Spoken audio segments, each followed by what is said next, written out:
നിങ്ങളുടെ ഇഷ്ട പരമ്പരകൾ എക്സ്ക്ലൂസീവായി സൺ നെക്സ്റ്റ് ആപ്പിലൂടെ തികച്ചും ഫ്രീ ആയി ഇപ്പോഴേ ആപ്പ് ഡൗൺലോഡ് ചെയ്യൂ. ഓം നമഃ ശിവായ. ഓം നമഃ ശിവായ.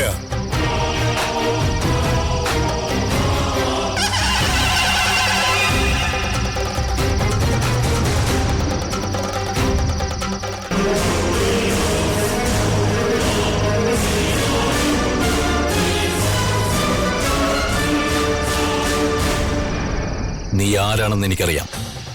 നിന്റെ കയ്യിലുള്ള യന്ത്രവും എന്താണെന്നറിയാം. പക്ഷെ ഞാൻ ആരാണെന്ന് നിനക്കറിയില്ല. വളരെ നന്നായി അറിയാം. ആത്മാവിനെ കണ്ടെത്താൻ വേണ്ടി മയാങ്കിൽ നിന്നും വന്ന അഘോര ശക്തികളിൽ പെട്ടവനല്ലേ നീ?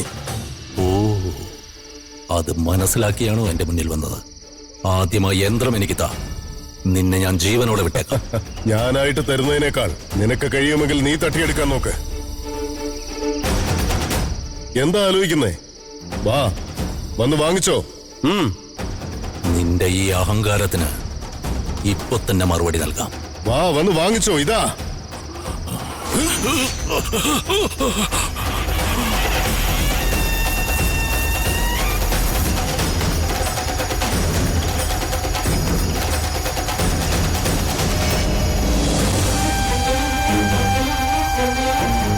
ദൈവശക്തികൾ എല്ലായ്പ്പോഴും ദുഷ്ടശക്തികൾക്ക് പേടി സ്വപ്നമാണെന്നുള്ള കാര്യം നീ മറന്നുവെന്ന് തോന്നുന്നു. അധർമ്മം കൊണ്ട് ധർമ്മത്തെ നശിപ്പിക്കാൻ സാധിക്കുമെങ്കിൽ ഈ ലോകം എപ്പോഴേ നശിച്ചു പോയേനെ.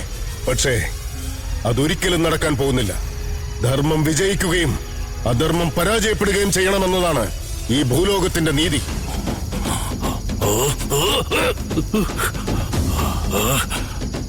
ആറാമത്തെ ആത്മാവിനെ അഘോരികൾ സ്വന്തമാക്കിയിട്ടുണ്ടാവാം. പക്ഷേ ഏഴാമത്തെ ആത്മാവിനെ തൊടാൻ പോലും നിങ്ങൾക്ക് സാധിക്കില്ല എന്ന് നീ പറഞ്ഞാൽ മതി. ഞാൻ പറയുന്നതല്ല, നിനക്ക് ചുറ്റുമുള്ള ഈ മാന്ത്രിക വലയം പറയുന്നതാ. ഈ വലയം എനിക്ക് ഭേദിക്കാൻ കഴിയില്ലെന്നാണ്. കഴിയും, പക്ഷെ അതിന് നീ ജീവനോടെ ഉണ്ടാവണ്ടേ? ഇത് കണ്ടോ, ഈ രുദ്രാക്ഷമാലയാണ് നിനക്കുള്ള തൂക്കുകയറാകാൻ പോകുന്നത്. മറക്കണ്ട, രുദ്രജപയാഗത്തെ പറ്റി നിനക്ക് നന്നായിട്ട് അറിയാമല്ലോ. ആ യാഗത്തിന്റെ ശക്തി കൊണ്ട് നിന്നെ ഞാൻ ഇല്ലാതാക്കാൻ പോവുകയാണ്. ഇന്ന് അമാവാസി പ്രദോഷമാണ്. ഈ ദിവസം രുദ്രജപയാഗം ഞാൻ ആരംഭിച്ചാൽ അടുത്ത 48 മണിക്കൂറിനുള്ളിൽ ഈ മാന്ത്രിക വലയത്തിൽ നീ ഭസ്മമായി തീരും. നിന്റെ അവസാനം അടുത്തിരിക്കുന്നു. ഇതാർക്കും തടയാനുമാവില്ല, നിന്നെ രക്ഷിക്കാനുമാവില്ല.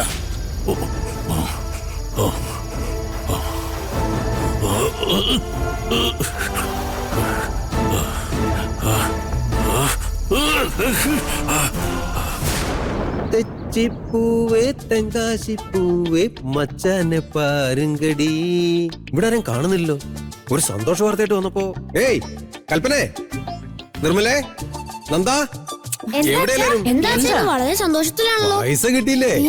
അച്ഛൻ എന്തീ പറയുന്നത്? അതേടാ, ലോൺ സാങ്ഷൻ ആയടാ. നാളെ അക്കൗണ്ടിൽ പൈസ വീഴുന്നാ പറഞ്ഞേക്കുന്നേ.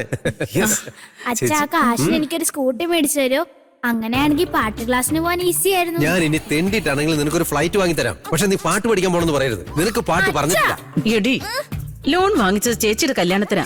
അതറിയാവോ നിനക്ക്? അതായിക്കോട്ടെ അമ്മ, ചേച്ചിയുടെ കല്യാണത്തിന് എനിക്ക് തന്നെ കച്ചേരി വന്നവരൊക്കെ ഇറക്കി വിടാൻ വേണ്ടിട്ടാ. നിന്നെ കളിതാമസൊക്കെ തൽക്കാലം മാറ്റി വെച്ചേ. ഒരു പ്രധാനപ്പെട്ട കാര്യം, നന്ദാ, പൈസ വന്നാൽ ഉടനെ ഏതോ ഓപ്പറേഷന് പൈസ കെട്ടണമെന്ന് പറഞ്ഞില്ലേ? അതെത്രയാ? 10 ലക്ഷം രൂപ ആവശ്യമുണ്ട്. നാളെ പൈസ വന്നാൽ ഉടനെ ഓപ്പറേഷനുള്ള പൈസ എത്രയാണെന്ന് വെച്ചാൽ ആദ്യം അതുകൊണ്ട് കെട്ട്. ശരി അച്ഛാ. ഏട്ടാ, ഇതൊക്കെ നമുക്ക് ആവശ്യമുള്ള കാര്യമാണോ? എന്തിനാ അമ്മ ടെൻഷൻ അടിക്കുന്നത്? അവൻ ഓപ്പറേഷന് വേണ്ടിയല്ലേ ചോദിച്ചേ. അതിനെന്താ കുഴപ്പം? ചേച്ചി, അനിയനും അച്ഛനും എല്ലാം ഒരേ ഗണത്തിൽപ്പെട്ടവരാ. എങ്ങനെയെങ്കിലും ഈ കല്യാണം നടന്നു കിട്ടിയാൽ മതിയായിരുന്നു. നീ എന്തിനാ ടെൻഷൻ അടിക്കുന്നേ? കല്യാണമൊക്കെ അടിപൊളിയായിട്ട് നടക്കും. അതുപോലെ നിനക്ക്. ശരി അച്ഛാ, എനിക്ക് ഓഫീസിൽ പോകാൻ സമയമായി. നാളെ ക്യാഷ് വന്ന ഉടനെ പറഞ്ഞാൽ മതി. ശരി മോനെ, നോക്കി പോണം. തിരിച്ചു പോണം കേട്ടോ. പിന്നെ കൽപ്പനെ, നേരെ ചെക്കന്റെ വീട്ടിൽ പോയിട്ട് നിശ്ചയത്തിനുള്ള ഡേറ്റും കുറിച്ച് കല്യാണത്തിന്റെ കാര്യങ്ങളൊക്കെ വിശദമായിട്ട് സംസാരിച്ചിട്ട് ഞാൻ വരാം. എന്തു പറയുന്നു? അങ്ങനെ ആയിക്കോട്ടെ. അല്ല, വന്നട്ടെ, കേറി വന്നട്ടെ. ഞാൻ അങ്ങോട്ട് വരാൻ തുടങ്ങുമായിരുന്നു. കേറി വാ. നമസ്കാരം. ഇരിക്കേ മോനും അങ്ങോട്ട് ഇരിക്കേ. എന്താ ഇത്, അത്ഭുതമായി പോയല്ലോ. ഞാൻ അങ്ങോട്ട് ഇറങ്ങുന്ന കാര്യത്തെ പറ്റി ഇവളോട് പറഞ്ഞിട്ട് ഇറങ്ങാൻ തുടങ്ങിയതേ ഉള്ളൂ. അപ്പൊ അതേ നിങ്ങൾ വന്ന് മുന്നിൽ നിൽക്കുന്നു. നീ എന്താ മിഴിച്ചു നോക്കിക്കൊണ്ടിരിക്കുന്നത്? പോയി കാപ്പി എടുത്തിട്ട് വാ. വേണ്ട, അതൊന്നും എടുക്കില്ല. എന്തായി പറയുന്നത്? കാപ്പി വേണ്ടെന്ന് പറഞ്ഞ എങ്ങനെ? നീ പോയി എടുത്തോണ്ട് വാ. ആ കൊണ്ടുവരാം.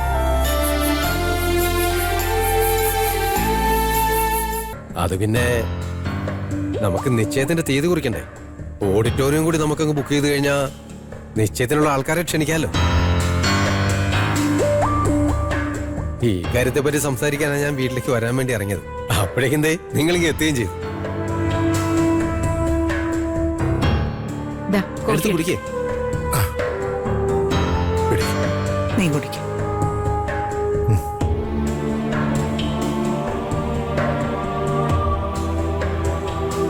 അല്ല, വേറൊരു കാര്യം, ഈ ക്ഷണക്കത്തടിക്കുമ്പോ നമുക്ക് അച്ഛന്റെ അമ്മയുടെയും പേര് മാത്രം വെച്ചാൽ മതിയാവുമല്ലോ അല്ലേ?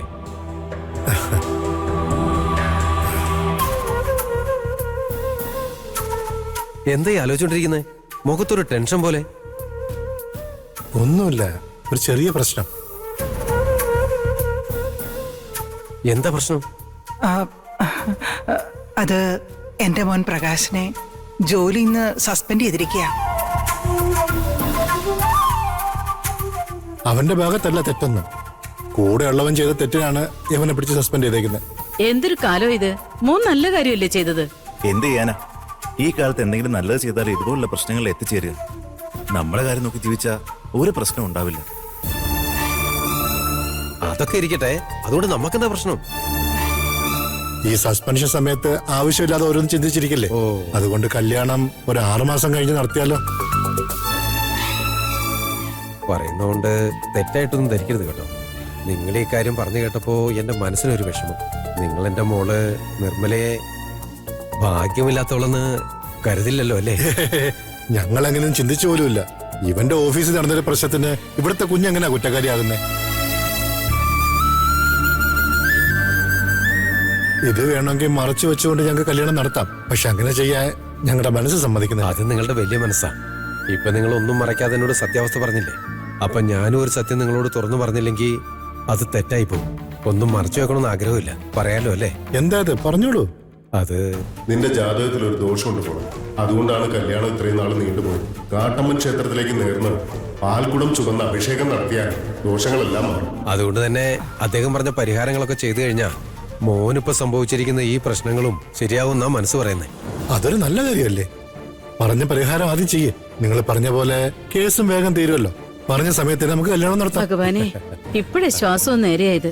വളരെ നന്ദിയുണ്ട്. അത് ഞങ്ങളല്ലേ പറയേണ്ടത്? നിങ്ങൾക്ക് വേണമെങ്കിൽ നിങ്ങളുടെ മകൾക്ക് ദോഷം ഉണ്ടെന്നുള്ളത് മറച്ചു വെക്കാമായിരുന്നു. എന്തിനു മറയ്ക്കണം? എപ്പോ നമ്മുടെ കുടുംബങ്ങൾ തമ്മിൽ ഒന്നാകാൻ തീരുമാനിച്ചോ എന്ത് പ്രശ്നങ്ങൾ ഉണ്ടായാലും മറച്ചു വെക്കാതെ സംസാരിക്കുന്നതാണ് നല്ലത്. അപ്പൊ ഫ്യൂച്ചറിൽ ഒരു പ്രശ്നം ഉണ്ടാവില്ല.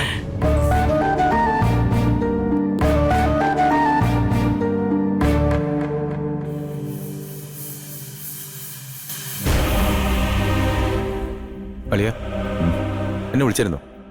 അതെ പറഞ്ഞു. നിനക്ക് ഒരു പ്രധാനപ്പെട്ട ജോലിയുണ്ട്. പറഞ്ഞോളിയ. പക്ഷെ അതിനു മുമ്പ് മറ്റൊരു കാര്യം പറയാനുണ്ട്. ഈ കാര്യം നീ സീക്രട്ടായിട്ട് വേണം ചെയ്യാൻ. എന്താ അളിയ? എന്തെങ്കിലും പ്രശ്നമുണ്ടോ? ഋഷി